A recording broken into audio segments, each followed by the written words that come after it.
Hey guys, what's happening? Anthony Hendrickson coming to you here this evening. So I just wanted to hop on here quick and just kind of talk a little bit about overcoming and understanding fear and what people's biggest fears are, and then maybe just give you guys a couple of tips or steps to kind of take away to kind of work on some of these things. Just some things that I've noticed. So let me know where you guys are watching this from. Shout out where you're at. You can comment, like. Feel free to hashtag replay if you're catching this on the replay and not live. Hey Harlan, how's it going there? Thanks for jumping on.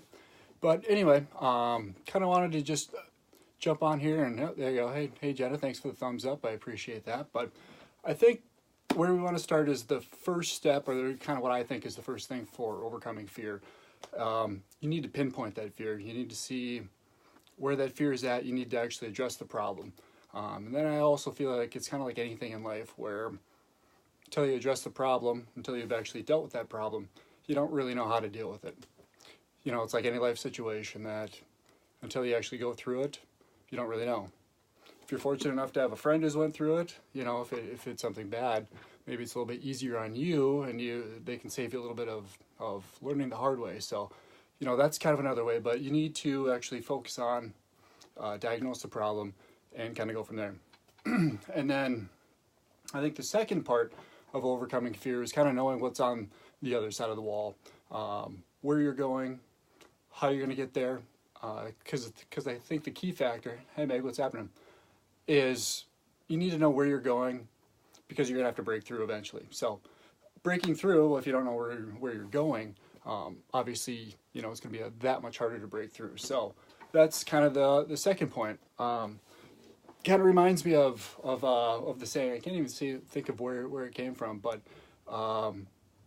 see it all the time, all over different quotes and things like that. But they always say that the darkest hour is right before dawn, which makes a lot of sense. You see a lot of people quit. You see a lot of people not do the breakthrough because they just don't wait around long enough. They don't put in the work that they need to do to actually break through, to overcome these things.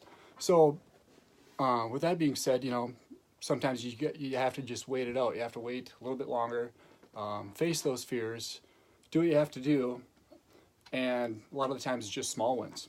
You know, the difference between breaking through and not could be so much smaller than you even think. You know, you get overwhelmed and you have all these things stacking up, and then you let it eat at you for a while.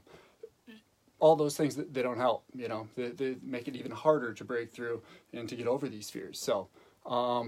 You know, fear comes in all different kinds of shapes, all different kinds of sizes. Hey, Jill, what's happening? Thanks for jumping on. Good to see you. Hope all is well. But anyway, fear comes in all shapes and all sizes. There's all kinds of different ways. Tactics, personal development, I think is a big one. Some people fear personal development. They don't want to become a different person, you know. Fear could also, you know, bring back to your job, your career, maybe your family life. There's all kinds of things that people, you know, although they do enjoy them, that they absolutely fear them too, because, you know, fear that they're not enough or whatever it might be. So these are all different types of factors and things that play in and probably really take a toll on some people, you know, especially the longer that they let it eat at them, the longer they let it build up. I don't think anything really gets better, you know, if it's an ongoing problem and you let it go for longer and longer and longer periods of time. So it's just going to keep eating away at you, and sometimes it is that personal development and things like that you need to actually just address the problem and move forward.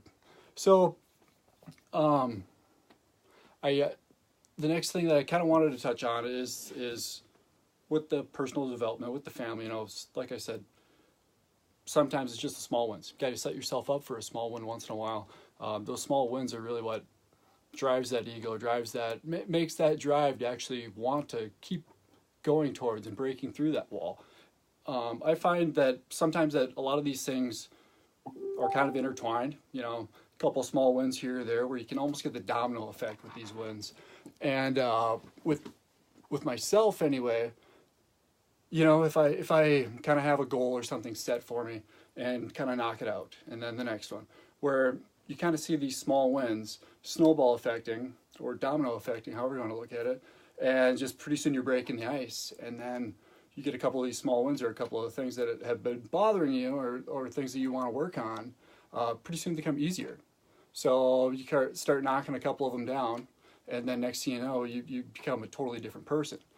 So I know I see a lot of people as far as going to the gym, working out, things like that, eating healthy, where you see these different things that kind of combine together and, result in massive results and really help people. So, hey, Megan, what's happening? Long time no see. I'm going to have to get a hold of you one of these days and catch up and make sure things are all right. Actually, there's a couple of things I have on my mind that I want to reach out to you. So drop me a message in here, and maybe not this evening. It's kind of getting late. I know you have little ones at home, but I'll make sure to reach out to you. I have a couple of things I want to run by you. A couple of people I've been talking to, so I'd like to do that. But anyway, so I'll try to get back on track here. As far as, got a little sidetracked there. Sorry about that. I haven't seen her in a while. But anyway, so once we're doing these small ones, these personal developments, I think it could be anything as far as, sometimes it's a change in career. Sometimes it's just a change in your community, people that you spend your time around. I think there's all kinds of things, income, money, things like that. If any of you guys out here, are having struggles or problems with any of those things, I have a couple different ideas and tactics and things that have helped me. And if it's something that I haven't personally dealt with, I have this weird feeling I think I could probably find some that could help you. But like I said, sometimes you got to start small.